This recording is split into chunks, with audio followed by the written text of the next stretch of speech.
안녕하세요. 윤준의 F1 이야기의 윤준입니다.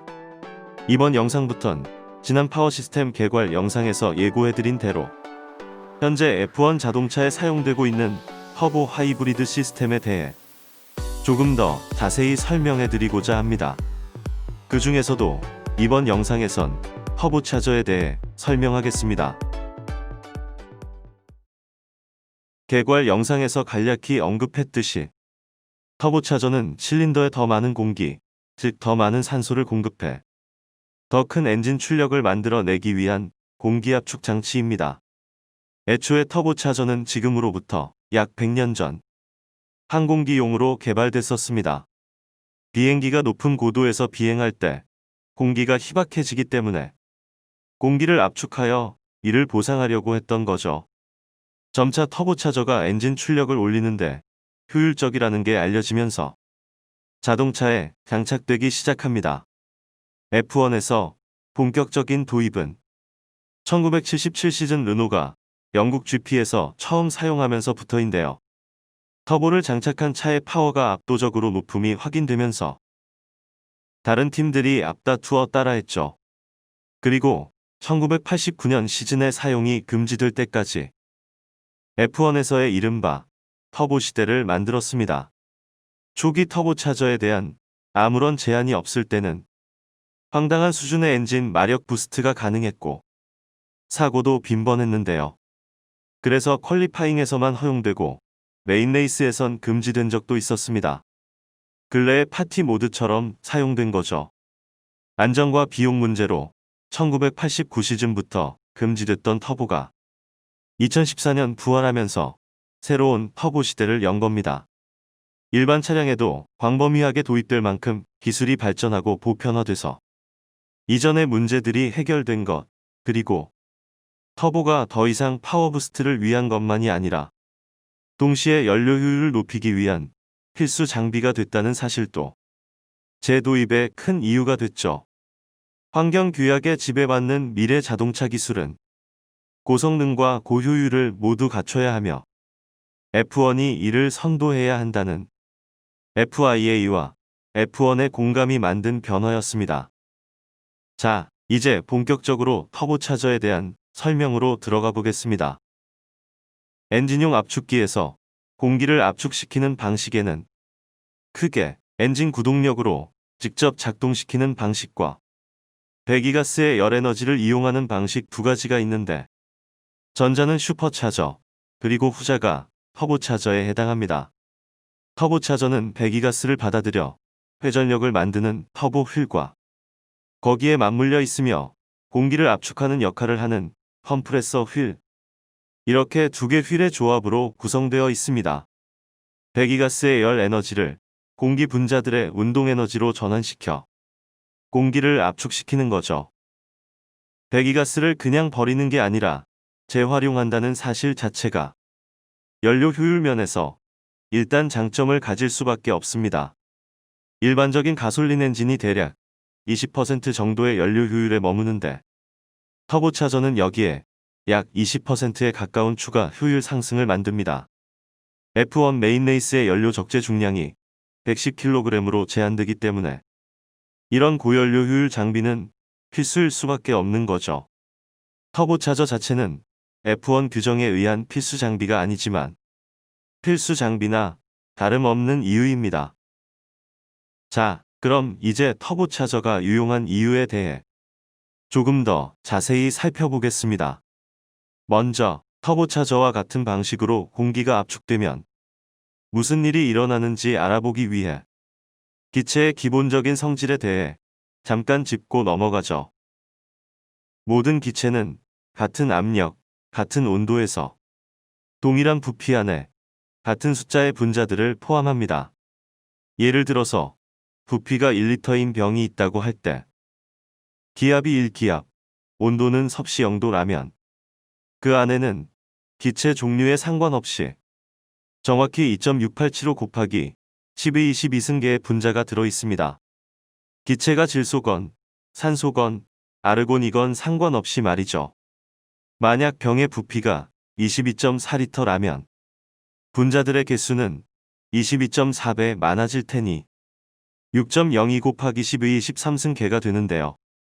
이 6.02 곱하기 10의 13승을 특별히 아보가드로 수라고 부릅니다. 분자들이 아보가드로 수만큼 있을 때 그 양을 화학적으로는 1몰이라고도 하죠. 다시 터보차저 얘기로 돌아옵시다. 터보차저의 압축기가 작동되면 무슨 일이 생길지 알아보기 전에 먼저 터보가 없는 자연흡기 방식 엔진의 상황을 그려봅시다.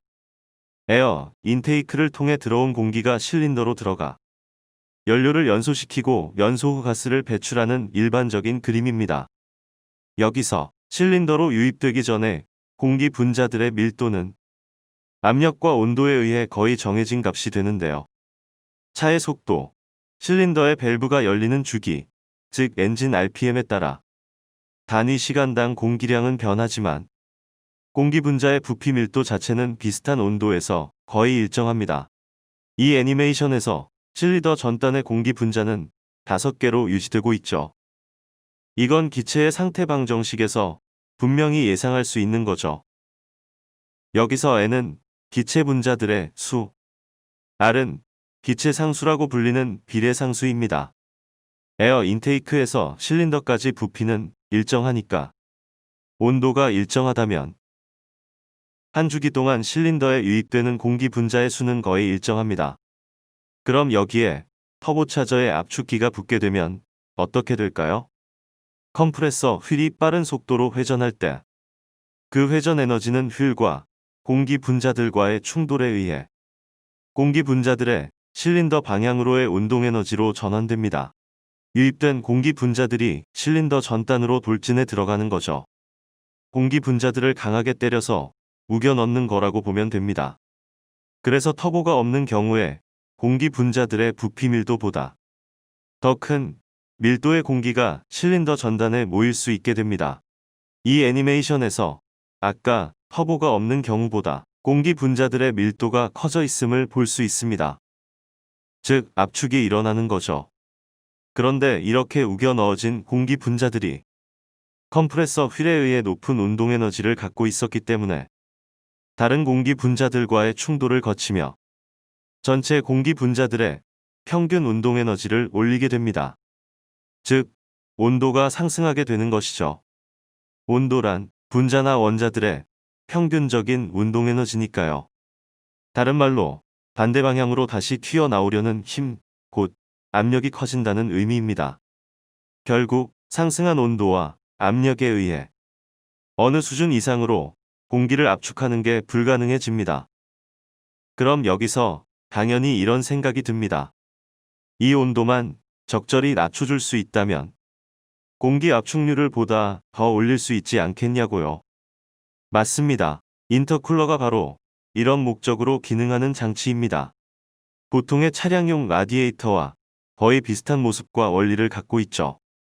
F1 차의 다른 라디에이터처럼 인터쿨러도 공냉과 순행을 병행하여 냉각 효과를 극대화하는 방식을 취합니다. 이 애니메이션에서 인터쿨러에 의한 냉각 효과와 그로 인한 공기 압축 효율 상승을 볼 수 있습니다. 지금까지 터보차저의 작동 및 효용성의 원리의 기본을 간략히 살펴봤습니다. 이제 끝으로 F1 엔진들 간의 터보차저의 마운트 방식의 차이를 알아보죠. 배기가스를 이용해야 하는 터보의 원리상 터보가 배기가스가 배출되는 엔진 후미부에 위치하면 가장 단순한 구조가 됩니다. 경로가 짧은 만큼 터보 휠로의 구동 전달 효율이 극대화되죠. 그런데 안 그래도 온도가 높은 엔진 주위에서도 온도가 가장 높은 쪽이 배기가스가 나오는 엔진 후미부입니다. 그래서 터보 휠과 붙어 있는 압축기가 덩달아 높은 온도 환경에 놓이게 됩니다. 압축기를 통과한 압축 공기의 온도 문제 때문에 인터쿨러를 장착하는데 압축기를 자동차에서 온도가 가장 높은 곳에 위치시켜야 한다는 게 딜레마죠.